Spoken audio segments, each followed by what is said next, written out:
નમસ્કાર દર્શક મિત્રો, ઇન્ડિયન કન્ઝ્યુમર પ્રેસમાં આપનું સ્વાગત છે। સમાચાર છે કે ઝઘડિયા જીઆઈડીસીમાં આવેલી ડીસીએમ કંપનીમાં લાગી ભયાનક આગ લાગતાની સાથે ઝઘડિયાના અવકાશી વાતાવરણમાં ધુમાડાના ગોટે ગોટા જોવા મળ્યા। ડીસીએમ કંપનીના પ્લાન્ટમાં કયા કારણોસર આગ લાગી છે તેનું કારણ હજી અકબંધ। આગ લાગતાની સાથે ઝઘડિયા ડીપીએમસીના ફાયર ફાઇટરો ઘટના સ્થળે પહોંચ્યા। આગ ઓલવવાના પ્રયાસો શરૂ કરવામાં આવ્યા।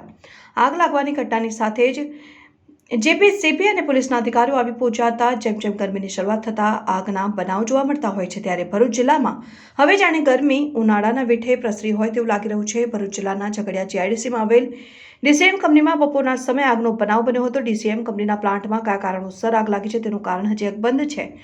આગ લાગતાની સાથે ઝઘડિયાના અવકાશી વાતાવરણમાં ધુમાડાના ગોટે ગોટા જોવા મળ્યા હતા। આગ લાગતાની સાથે ઝઘડિયા ડીપીએમસીના ફાયર ફાઇટરો ઘટના સ્થળે પહોંચી આગ ઓલવવાના પ્રયાસો શરૂ કરવામાં આવ્યા, જ્યારે જાનહાનિના કોઈ સમાચાર સામે આવ્યા ન હતા। આગના ધુમાડા અવકાશી દ્રષ્ટિએ દૂર દૂર સુધી જોવા મળ્યા હતા અને આગ લાગવાની ઘટનાની સાથે જીપીસીબી અને પોલીસના અધિકારીઓ આવી પહોંચ્યા હતા। ડીપીએમસીના ફાયર ફાઇટર હોય કાબુ મેળવવાનો પ્રયાસ હાથ ધરાયો હતો, જોકે ભારે જહેમત બાદ આગ ઉપર કાબુ મેળવાયો।